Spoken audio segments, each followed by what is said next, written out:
Hey guys, Colin here, and today we're playing the Audace, aka the 105 CDA.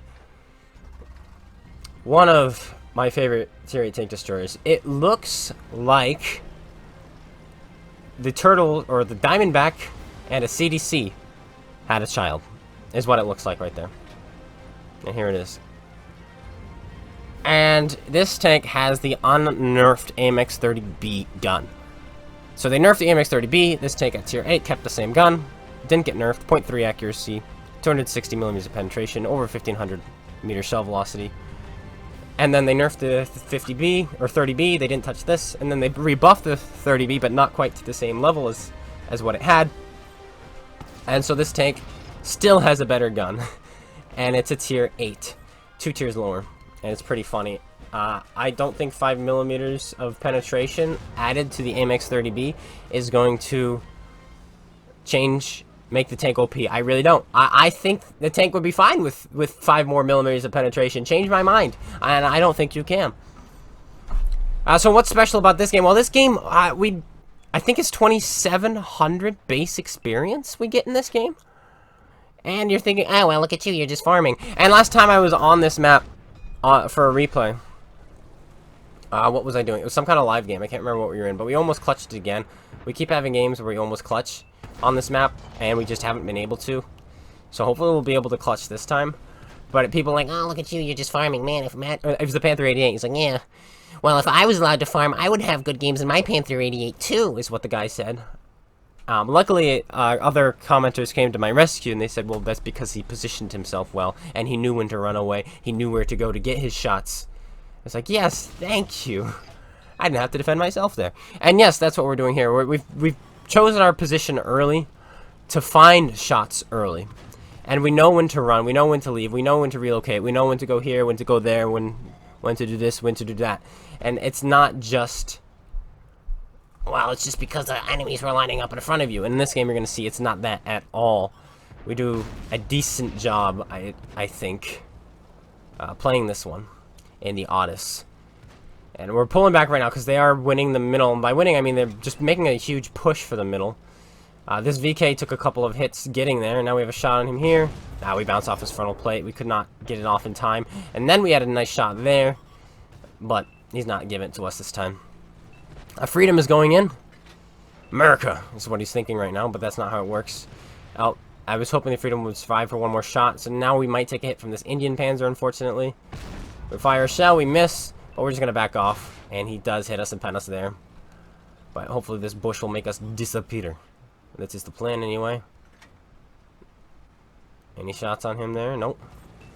Indian has another shot unless he puts it in. He rolls high on us twice a little bit there. 507 damage and 2 shots from a 240 alpha gun. It's a little bit unfortunate because this tank only has 1,000 health. So theoretically you should be able to take 5 hits from a Indian Panzer and still live to tell the tale. Sorry, 4 hits. 4 hits from the Indian Panzer and live to tell the tale. Unfortunately, when they're rolling that high, that's not the case. They're going to kill you in 4 hits.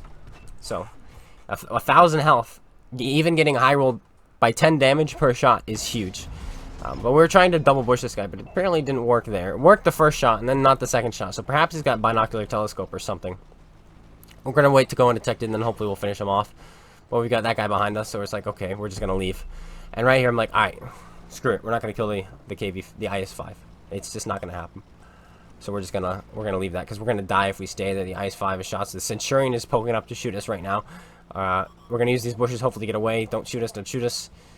There we go. There's plenty of foliage in between he and I, so hopefully we can go undetected. There we go. We go undetected, entering into the town, and we're going to try to find a position where we can get shots on the middle without being at a risk, because we are low on health. 493 health is not much when you're in a tier 9 game. 2 hits and we're dead from anything. Can we find a shot here? Long-ish aim time. I think it's 2.1 seconds or 2.3 seconds. It's not terrible, but when the gun bloom is so big when you're moving, it's unfortunate. Now we're getting pinged, because clearly whoever's pinging us hasn't been paying attention to the minimap and realizing that I was on the front lines the entire time. He probably just died. He's like, look at this guy camping in the back. Look at him. Look at him. I love people who don't pay attention to the minimap and die first. It's pretty funny. So now what I'm going to be doing is, just moving again. going off this way. Like, alright, we didn't have any shots there. Maybe we can find shots here. I'm going to try to make it up to Gainful up there in his ISU 152. Because the town is going to fall. And they're going to come from where I was sitting and from the middle and up here. This is just this map is really good for clutching games. Whether you're a medium tank, a heavy tank, a light tank, tank destroyer. There's just some really good positions on this map that you can use for any tank. And we're going to finish this guy. We don't even have to. Egg finishes him off with his Hawk 12.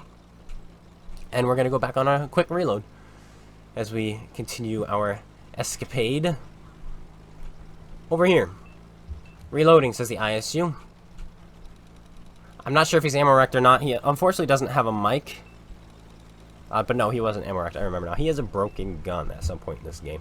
7-5. The game doesn't look completely lost right now. But what you don't know is just the map control the enemy has on. The map control the enemy has compared to us. And the health they have compared to us. These guys who are going to be coming around here are full health. And our M103 is nice and low on health, unfortunately for him. And he goes down to the tortoise. And now everyone in the town is going to die. And we're going to get pushed from this side over here, from the west. And it's just the team just collapses rather rapidly. Gainful's in a position to shoot this medium tank when he shows up. And I'm not paying any attention. And Waffle finishes off our Hawk 12. And he said the Waffle is over by the Type 59. He said he's right there, right by the Type 59.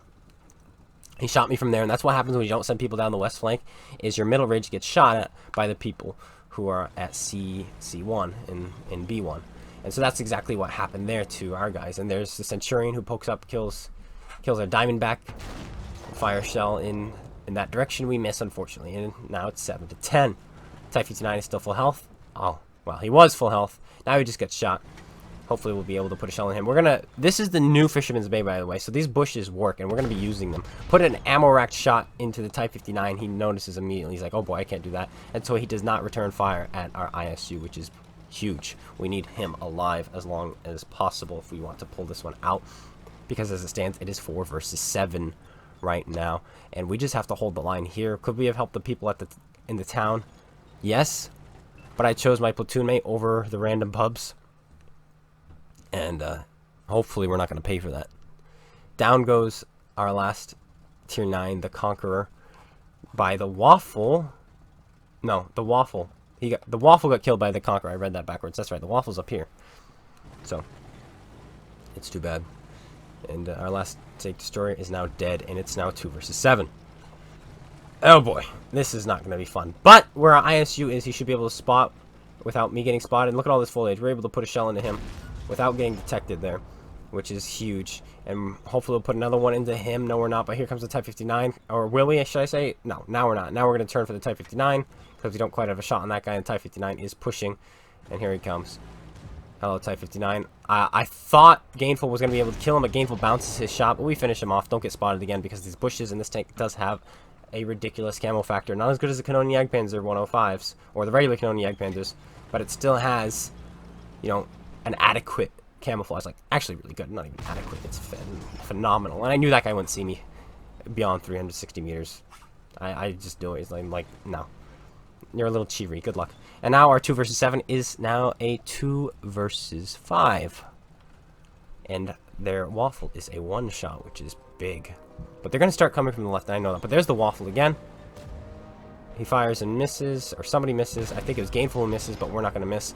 We get spotted that time, so we're going to duck under it right as an APCR shell flies over our tank. Was it from the Conqueror? Maybe. Was it from the Centurion? Maybe. Conquerors shoot APCR standard as well, so it's tough to say, really. So we're going to be using this bush now, hopefully to spot them. And I realize there's too many bushes in the way. I can't really see him from here. We're going to have to go to another bush, because that is not going to work. Because you can't, you know, when you're double bushing the world, you can't see the world, right? It works both ways. So we're going to move to this one. There we go. Now we have a gap, and now we see him, but we're just too slow to shoot him. But this guy, we're going to wait for him to be back behind that tree. As soon as he does, we're going to fire. There we go. That way he doesn't see us. I pull back anyway, just in case, but it doesn't matter. He does not see us. And we're going to try to put another shell into him. But it does not matter. Why? Because we have a Russian 152 looking straight at him, and he goes down. Suddenly, it's a 2 versus 3. And this Conqueror is stuck where he is behind that building. And Gainful, we can't hear him, but we quickly figure out what he's doing. He's going to be flanking from the west, trying to get shots on this guy, trying to get shots on wherever the M103 may be. And so we're going to be sitting here. And there's a nice shot. Boom, we put it in. He's now a one-shot for ISU. Perfect. And he's going to be driving from the low road, getting to a position to shoot the Conqueror. At the same time, I'm going to be finding a better position on him as well. And we're going to kind of pincer him here so we can get him out of the game. But the question is, where is that M103? That's a big question. It's a little bit scary because he hasn't been seen on my screen yet, so I don't know what kind of health he has. But now we've moved bushes, so hopefully if he backs up a little too far, we'll shoot him. And if he doesn't move, eventually our ISU will be able to shoot him. Unfortunately, we're gonna have to spot him. As soon as I look away, he backs up far enough for us to shoot him, which is pretty funny. I think I was about to go to my minimap and ping something, but as soon as I do, he pokes out back of the turret. Could have finished him right then and there, and it's unfortunate. Their HMH dies, which is a stroke of luck. He must have went to the town, and one of our guys was like in the water or something, and they were fighting in the water, and he got pushed in or fell in or went after somebody in there, and has been struggling to get out this entire time, and he must have just failed.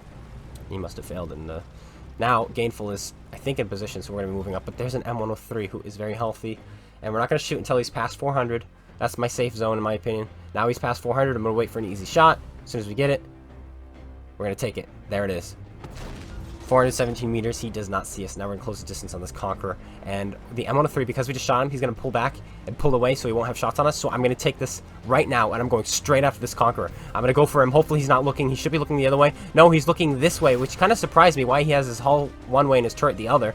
It's really weird. Gainful misses his shot because of his broken gun, but we're able to finish off the Conqueror. Then there's the M103, and he's just too slow to get back to shoot us. We took a big risk there, but I really felt it was needed. Because frankly, the Conqueror should not have had his turret turned around this way. It's very interesting that he had his turret one way and his hull the other way, because he was not fast enough to turn his turret around that quickly. So he just had it around before we were spotted. So it's a little bit unfortunate that we took the hit, but it is what it is. This guy's giving us a nice side shot. We're going to put it in, and that's going to make him turn for us. And here comes Gainful, who's going to be sneaking up behind him because he's now looking at me.